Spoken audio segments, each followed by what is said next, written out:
ஒரு மகிழ்ச்சியான செய்தி. இதயம் நல்லெண்ணெயின் விலை லிட்டருக்கு ரூபாய் 105 குறைஞ்சிருக்கு. செப்டம்பர் 2023ல 1 லிட்டர் இதயம் நல்லெண்ணெயின் அதிகபட்ச விலை ரூபாய் 503. ஆனா இப்ப 1 லிட்டர் இதயம் நல்லெண்ணெயின் விலை ரூபாய் 398 மட்டும்தான் தமிழ்நாட்டுல. அப்ப இனிமே எல்லாரும் இதயம் நல்லெண்ணெய் வாங்கலாம் இல்ல? So I think first good morning to everybody, and let me start by saying that the resolution announced by the Honorable Chief Minister in the Assembly yesterday is in keeping with multiple efforts of various leaders with vision and foresight and national instinct for growth, national pride over the years. In the most proximate analysis, it is driven by the historic Supreme Court judgment of April 8, 2025, where several aspects of the role of the governor, of the president, and of the interaction between elected legislators, parliamentarians, ministers, governments, and ceremonial, to a large extent, heads of state like governors and president should be properly understood. For just 1 minute, I want to stop and talk about the important aspects of this judgment of April 8, 2025. First, that in a parliamentary democracy, real power lies with the elected representatives, and no governor can indefinitely withhold assent to bills or obstruct the legislative process. Second, it removes some lacunae in the procedural interpretation of the Constitution, where there were no timelines specified, and so the nature of either pocket veto, which is holding on to a bill doing nothing, or absolute veto, where without assigning reason or cause or any interpretation or note, bills are summarily rejected. These, it said, are not within the ambit of the Constitution or democracy. Third, in an extraordinary exercise of the Honorable Court's powers under Article 142 of the Constitution, stating that the actions of the governor of Tamil Nadu was lacking in bona fides, it invoked its power to consider the bills deemed to be signed on the day they were presented to the governor's office after being repassed by the assembly. This is extremely important because it is a first of its kind in India under the Constitution, where bills have been deemed to be signed because of a lack of faith in the bona fides of the authority who ought to have signed the bills when presented. Finally, I would say, as I said then, it marks a remarkable victory for the Chief Minister, who had both the magnanimity and the sagacity to pass all the 10 bills again, even though 2 of them were passed by the previous ADMK government, not this current DMK government, and including the first one, which renamed the Fisheries University as the Selvi J. Jayalalitha Tamil Nadu Fisheries University. And because of that consistent approach, in some sense, enabled the Honorable Court's interpretation. I say that this was the proximate reason, but I want to just give a bit of history so that everybody's on the same page.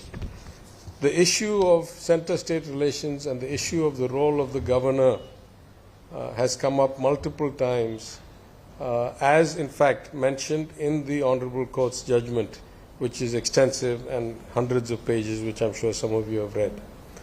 So the first time it actually was contemplated was in the 1960s. In 1966, as the Honorable Supreme Court mentions, the first Administrative Reforms Commission was established by the Ministry of Home Affairs.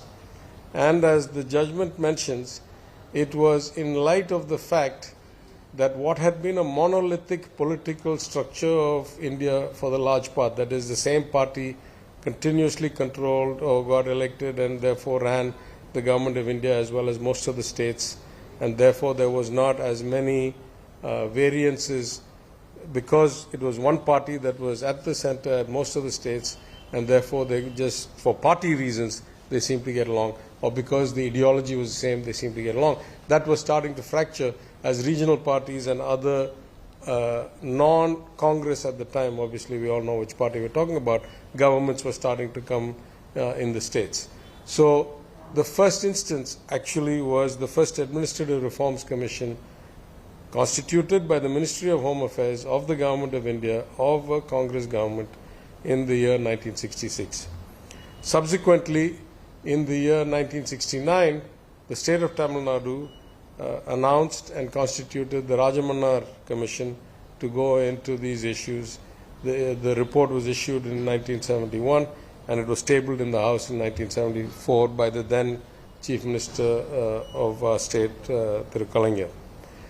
Subsequently, in 1983, the Government of India established the Chanakyaa Commission to also look into the issue of union-state relationships, the roles of governors, presidents, etc., and that issued a very clear report, including very many guidelines for the timelines to be considered when presented with bills.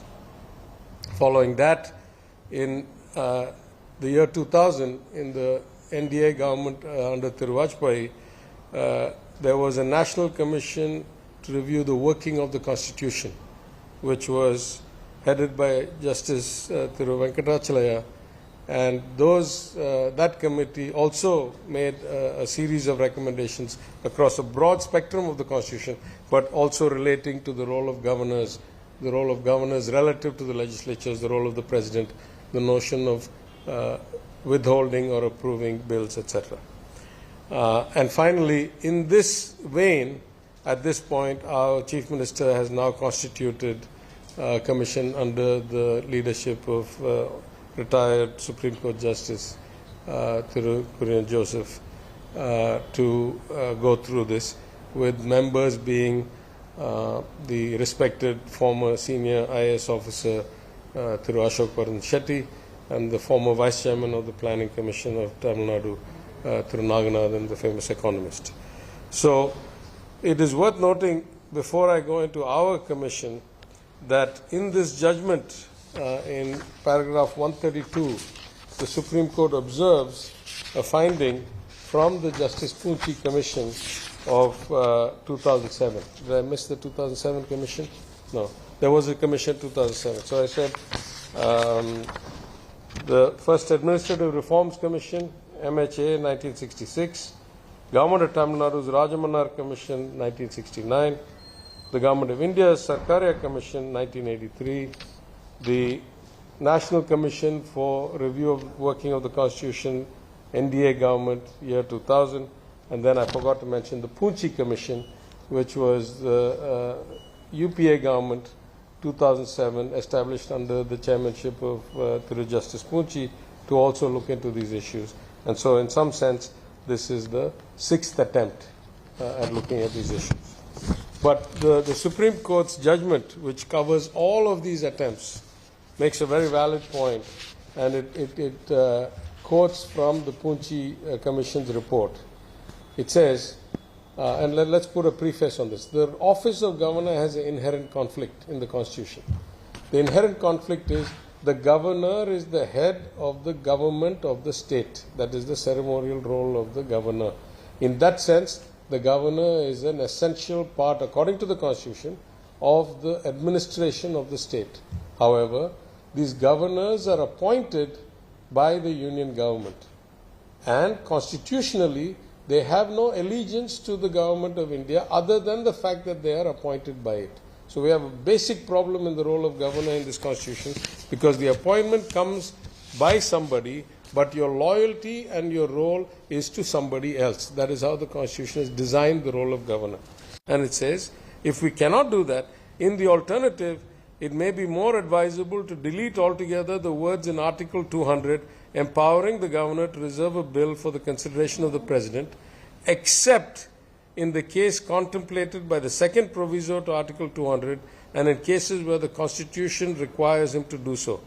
Such a course would not only strengthen the federal principle, but also would do away with the anomalous situation where under a bill passed by the state legislature can be, and I use the words they have used in brackets, killed by the Union Council of Ministers by advising the President to withhold his assent thereto or just by cold storaging it.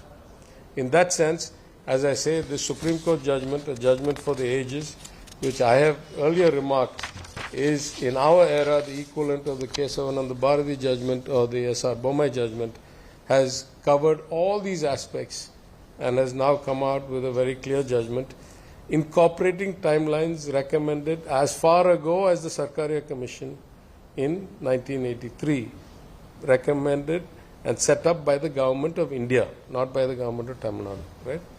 So in this context, right now, I would say the formation of this committee that the Honorable Chief Minister has announced yesterday is in a direct response to the current circumstances. One, of course, the judgment being the immediate context, but two, the overarching authoritarian move of the Government of India to centralize all aspects of governance, of finance, of items, whether they are in the concurrent list or the state list, not just in the union list of Schedule 7, into their ambit, and to legislate on things that are clearly in the state and concurrent lists without any consultation with the states.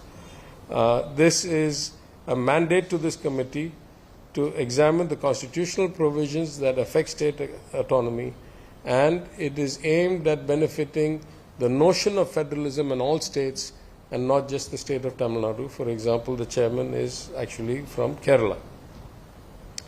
The committee's composition, as you know, I've already spoken about, and the timeline is that they will submit an interim report by January and a final report within 2 years. Now, it is important to note that much of the fight for federalism, if you look back, has stayed unfulfilled in its ambition, irrespective of who comes to power. I've said this in the union government. I've said it before. I've said it in many articles in the Indian Express, in Outlook India. More than political ideology, this notion of centralizing power in Delhi and centralizing all administration in Delhi is a tendency that happens to whoever happens to sit in office, particularly if they are simple majority governments. It is worth noting, I think, that the Rajamanar committee was more than 50 years ago. The report was tabled 50 years ago this month. But the committee is probably 55 years ago, 56 years ago, from 1969. And yet these issues persist. It is not about which party. If you remember, at that time it was a different party in office in Delhi. It is a different party now. And so consistency is the hallmark of our character, of our political ideology. We have stayed true to these issues irrespective of who is in our coalition, irrespective of which party is running the government in Delhi. To the contrary, the current administration in Delhi, when this Honorable Chief Minister was the Honorable Chief Minister of Gujarat, when this Honorable Prime Minister of India today was the Honorable Chief Minister of Gujarat, there had never been a greater proponent of state autonomy, federalism and states' rights than that government and that Chief Minister in recent times. Of course, the legacy goes back for us from 1969. This particular party did not exist at that time and did not have a state government at that time. So our history and our legacy is longer. But their ferocity of the fight, of the challenge, was second to none when they were running the government for 13 years. And now that they have been running the union government for about 11 years, suddenly they have turned 180 degrees and are exactly opposing the very statements and the very intent and the very ideology and philosophy that this Honorable Chief Minister so vociferously fought for in that stage.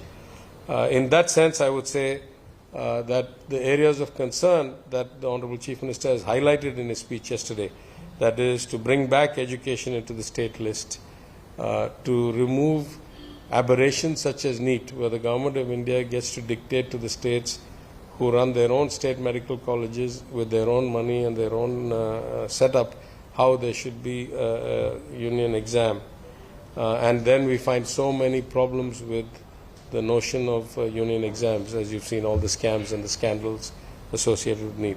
But also, particularly in the area of finance, where the Government of India has started to put a lot more of the financial ambit into its purview and do things which are patently illegitimate, like withholding funds passed in the appropriation bill by citing extraneous conditions not contained in the bill, such as you have to do NEP or you won't get SSA funds, etc. And also in the era of GST, where the states have lost a lot of their fiscal flexibility to raise their revenues. So I think it is high time. In fact, one could argue that though this is the attempt after 60s twice, 80s once, 2000s twice, this is the sixth attempt. In some sense, it is more urgent than ever before, because we have seen issues arise like never before, and therefore this is a commission not for the people of Tamil Nadu or the state of Tamil Nadu alone. It is for all of the states of India, and therefore for all of the people of India, to suggest a better working model going forward in light of the Supreme Court judgment of April